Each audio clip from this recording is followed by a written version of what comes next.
Mes girls, ça y est, c'est la première de mes Girls Story sur YouTube et je suis trop contente. Laissez-moi m'installer confortablement s'il vous plaît. Mes girls, je suis hyper contente de vous retrouver dans ce nouvel épisode de Mes Girls Story. Mes Girls Story reprend, donc je suis trop contente. Et si tu tombes sur cette vidéo et que tu ne me connais pas, je m'appelle Siem, tu me retrouveras sur mes réseaux sociaux sous le nom de Siem Délices. Et j'ai créé il y a quelques temps un compte notamment sur... Je sais pas si j'ai le droit de le dire en vrai. Je sais pas si YouTube et cette appli ils sont en bon terme.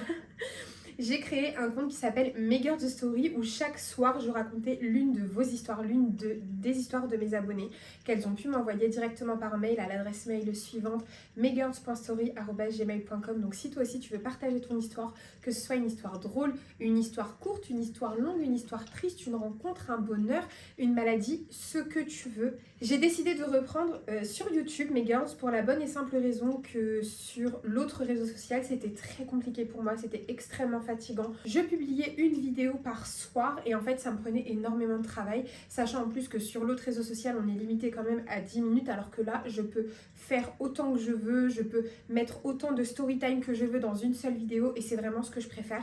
On va se retrouver tous les samedis pour un nouvel épisode de Mes Girls Story. Aujourd'hui c'est donc le premier épisode et du coup une abonnée m'a envoyé 3 de ces histoires, 2 un peu paranormales et une autre qui est une très très belle histoire d'amour. Mes girls, je pense que vous allez adorer.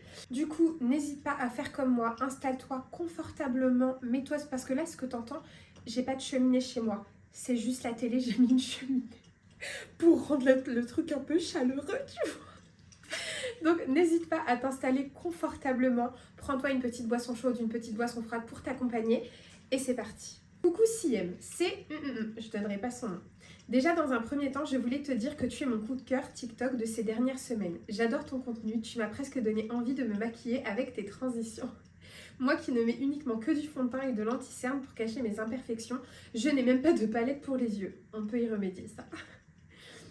Tu partages plein de choses et j'adore. Je me suis mise à poster uniquement depuis quelques mois et je scrolle un peu tous les jours et dès que je tombe sur tes vidéos, je reste directe. Tu es hyper solaire et on partage la même passion pour les recettes et pour manger. En ce qui concerne les témoignages, pour ce qui est des phénomènes un peu paranormaux ou surnaturels, il nous arrive souvent des choses bizarres avec ma mère. Je t'en écris plusieurs. Si quelque chose t'intéresse, tu pourras les raconter.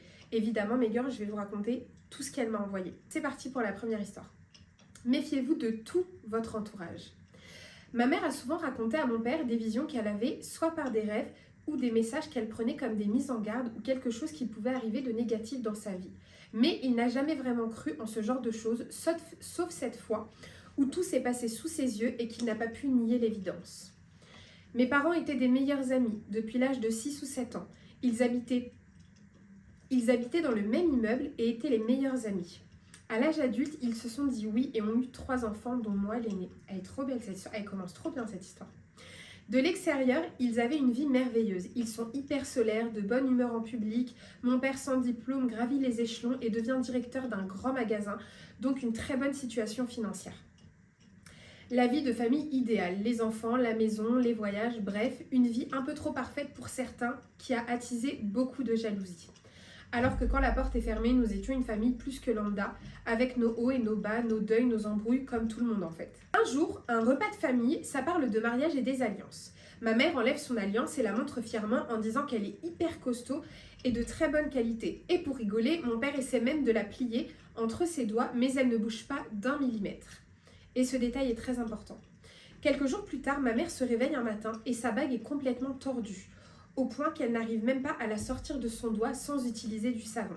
Et mon père, qui n'a jamais cru en tous ces phénomènes un peu inexpliqués, ne pouvait que rester choqué puisque quelques jours auparavant, il avait lui-même eu cette alliance entre ses mains et il savait qu'il était impossible de la tordre. Il avait dormi avec ma mère, il aurait bien entendu si dans la nuit elle s'était levée pour aller chercher une pince ou un marteau pour taper dessus. Et je te jure sur ce que j'ai de plus cher au monde que cette histoire est vraie. Je l'ai vu de mes propres yeux. Depuis ce jour-là, la vie de mes parents a complètement changé. En 1 an, mon père a perdu son travail, créé une entreprise qui a fait faillite et on a tout perdu. Maison saisie par les huissiers, problèmes de santé et ils ont divorcé. Mon père a sombré dans l'alcool pendant plusieurs années jusqu'à se retrouver à la rue. Évidemment, je l'ai pris plusieurs mois chez moi. Il a tenté de se reconstruire plusieurs fois, mais chaque fois quelque chose venait l'anéantir. Il a été jusqu'à voir plusieurs personnes pour le mauvais œil, toutes lui ont dit que quelqu'un lui avait souhaité le malheur et que c'était tellement puissant que personne n'arriverait à l'enlever. Ça a été jusqu'à toucher mes sœurs qui sont jumelles et qui ont eu des problèmes de santé très graves et très rares.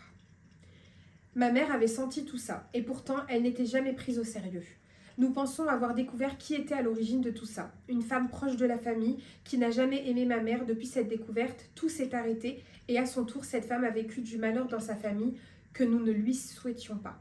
Ah, en fait, vous avez découvert la personne sur qui vous aviez des soupçons et depuis que vous l'avez découverte, en fait, les malheurs se sont arrêtés pour vous et ils se sont transportés chez elle.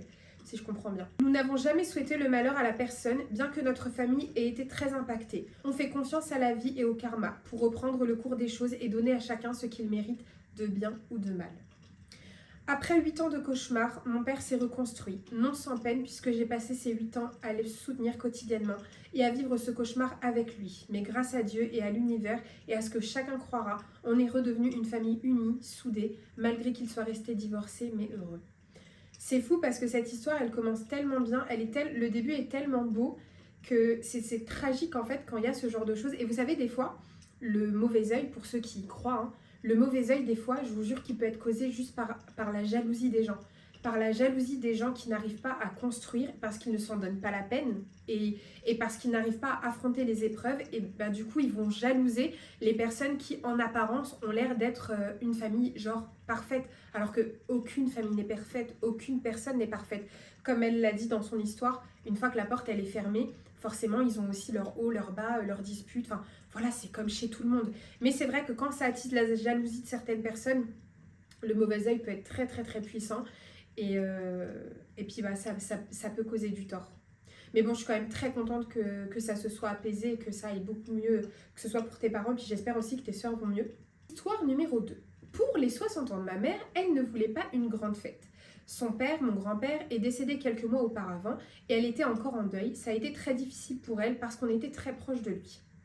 Alors, on a décidé de lui faire une surprise quand même. Elle adore la montagne et on habite au bord de mer. Du coup, on a réservé un petit hôtel hyper mignon avec seulement 5 chambres, pour te dire la taille de l'hôtel. Dans une petite station à 2 heures de route de chez nous. C'est en février, il y a très peu de neige, mais c'est idéal pour faire de la luge et se faire une fondue en famille. J'ai donc réservé 2 chambres. Une pour mon mari, mes enfants et moi, et une deuxième pour ma mère et mes sœurs. L'hôtel est vraiment magnifique. Quand j'arrive, j'ai un gros coup de cœur. Tout est en bois flotté, la déco est juste splendide. Un petit feu de cheminée dans le hall avec des jeux de société pour jouer avec les enfants. Vraiment le top. Sauf que ma mère ne se sent pas bien dès son arrivée, mais elle n'ose pas me le dire, de peur que je sois déçue. Le lendemain matin, au petit déjeuner, ma mère m'avoue qu'elle se sent mal et qu'elle a très très mal dormi. Elle s'est sentie oppressée toute la nuit. Elle entendait comme des enfants pleurer et crier, mais elle ne voyait bien qu'il n'y avait aucun enfant autour d'elle. Elle n'avait pas d'explication, mais elle a passé une nuit horrible. Ni mes sœurs qui ont dormi avec elle, ni mon mari, ni mes enfants, ni moi, qui avons dormi dans la chambre d'à côté, avons entendu quoi que ce soit. Elle parle avec le responsable de l'hôtel, l'air de rien, en lui demandant l'histoire un petit peu de l'hôtel. Et il lui répond que c'était une ancienne prison pour enfants pendant la guerre. Je ne sais plus quelle époque, mais que en gros des enfants étaient enfermés ici et probablement ont subi des sévices et ont été torturés. On a pris nos affaires dès la fin du petit déjeuner sans attendre et on est parti. Elle était tellement pas bien d'avoir appris ça parce qu'elle maintient qu'elle a bien entendu des enfants souffrir toute la nuit avant d'avoir cette information. Ce n'est pas la première fois que ça lui arrive de ressentir des choses comme ça. Alors ça ne m'a pas surprise tant que ça, mais j'étais trop déçue d'être à l'origine de son cadeau d'anniversaire qui a mal tourné. Je pense que ta maman, elle est vraiment très très très sensible au surnaturel et certainement peut-être aux énergies. Mais ouais, c'est dingue, la pauvre. C'est parce que ça doit être horrible en fait. Imaginez, vous vous réveillez et vous entendez des cris d'enfants, des cris et des hurlements d'enfants. C'est horrible. Moi j'ai juste l'impression d'entendre mon shampoing qui tombe dans ma baignoire. Je suis en PLS, je fais une crise de tachycardie dans mon lit, mais alors là j'imaginerais même pas. Ensuite, la troisième et la dernière histoire, mes girls, et là c'est une histoire d'amour. Vraiment mes girls, une histoire d'amour. Une histoire un peu plus sympa pour terminer. À 17 ans, je tombe folle amoureuse d'un sans-papier. Je suis désolée, mais je vous jure que cette phrase, elle me fait trop rire. Elle a écrit « À 17 ans, je tombe folle amoureuse d'un sans-papier. » C'est comme ça que le mec il est qualifié, hein, sans papier. Depuis petite, j'ai toujours voulu avoir des enfants hyper jeunes. Donc dès que j'ai été en âge d'avoir des relations amoureuses, je me projetais tout de suite pour savoir si ça pouvait être le père de mes enfants. Après une grande déception amoureuse qui m'a bousillée aussi intérieurement que physiquement, perte de poids brutale, crise d'angoisse, je me suis dit que j'étais la seule à chercher une relation sérieuse et qu'à mon âge, les garçons avaient sûrement autre chose en tête.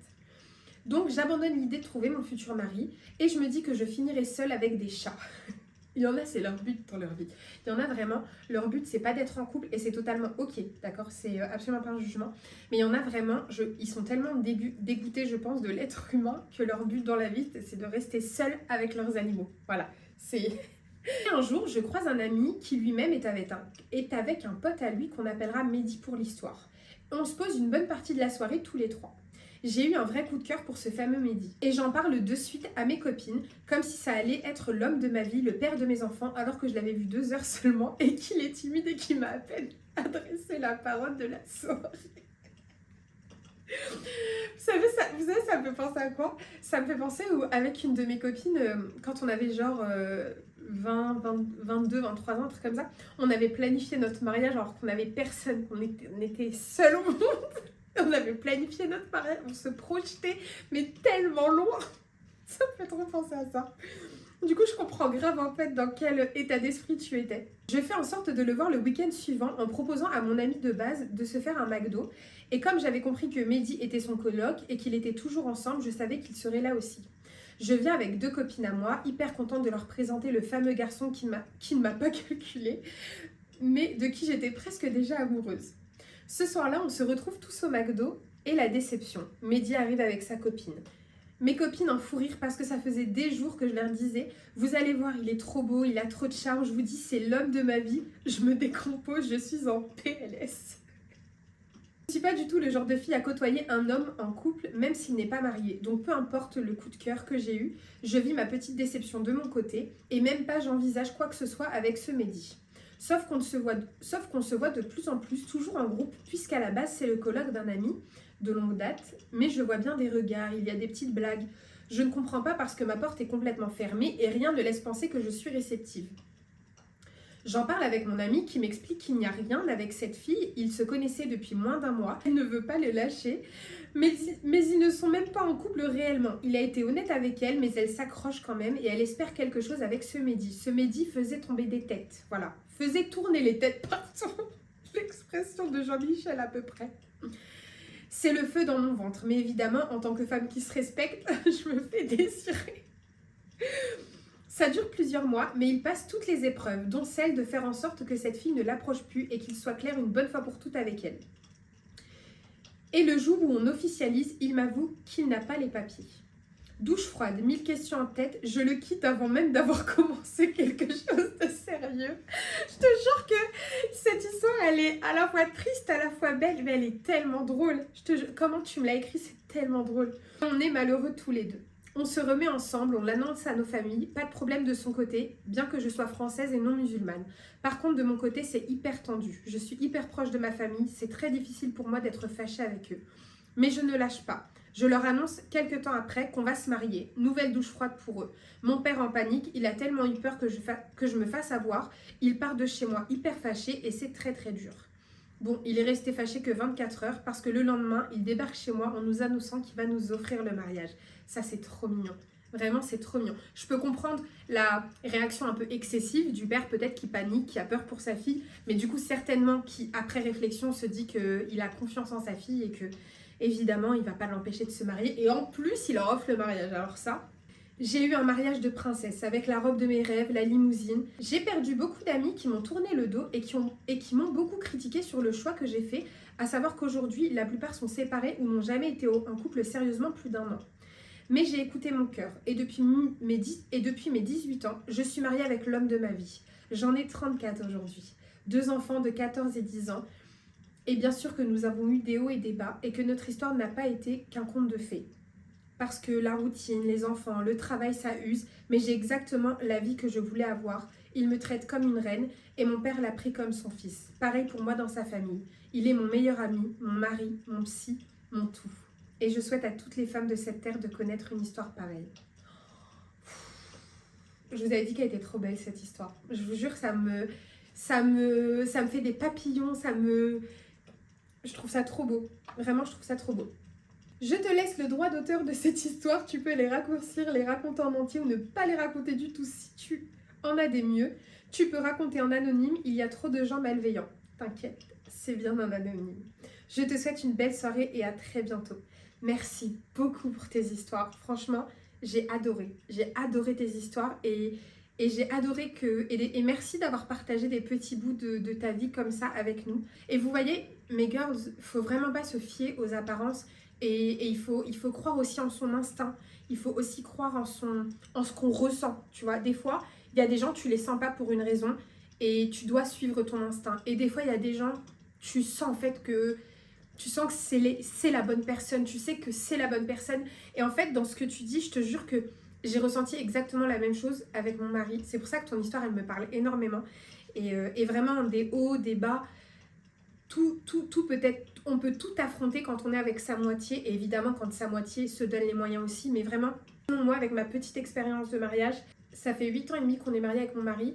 Et c'est vrai que je me suis vraiment rendu compte que pour qu'un couple fonctionne, un mariage fonctionne, et si vous n'êtes pas marié, un couple, une histoire fonctionne, il faut vraiment que les deux y mettent du sien, que les deux s'investissent et que les deux veuillent que ça marche. Parce que s'il y a un qui est à 100% et l'autre qui est qu'à 50%, ça ne fonctionnera pas.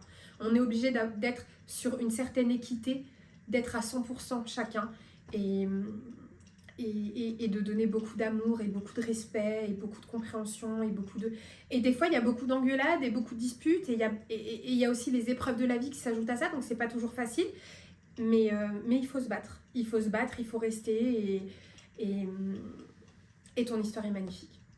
Voilà mes girls. Bah écoutez, n'hésitez pas à me dire ce que vous avez pensé de ce premier épisode de mes Girls Story. Et j'ai été trop contente de faire de vous lire ces histoires-là. J'espère que ça vous aura plu autant que moi. Il y a des story time que j'avais déjà publiées sur l'autre réseau social que je vais vous réenregistrer et vous republier là sur YouTube. Parce que vraiment il y a des histoires qui m'ont touchée profondément, il y a des histoires qui sont d'une tristesse mais où j'ai pleuré toutes les larmes de mon corps et je sais que je vais repleurer avec vous en vous les refilmant, mais ça me tient vraiment à cœur de partager les histoires de toutes ces femmes qui ont pris le temps de m'écrire et qui ont pris le temps de nous faire passer des messages et de nous partager un petit bout de leur vie pour qu'on les écoute, pour qu'on les entende et je pense que c'est aussi un petit peu thérapeutique, tu sais, des fois de partager ton histoire et de la raconter. Sachez que les premiers épisodes de Mes Girls Story, c'est moi qui les ai faits en vous racontant mon histoire avec mon fils qui a été greffé. Et maintenant, c'est à vous de me raconter vos histoires. Voilà mes girls. Et je me ferai une joie de les partager, qu'on puisse les partager ensemble. N'hésitez pas à me dire ce que vous en avez pensé en commentaire, à me donner votre avis sur chacune des 3 histoires. Voilà, je vous souhaite une excellente journée, une excellente soirée mes girls. Et en attendant, comme d'habitude, je vous dis bisous. Ah, et on se dit à la semaine prochaine. Enfin, on se dit plutôt à mercredi pour la vidéo make-up parce que tous les mercredis, vous aurez une vidéo make-up, crash test, tout ça. Mais je vous explique ça dans la vidéo de mercredi prochain. Et on se dit à samedi pour la prochaine story time, Mes Girls Story. Allez, bisous!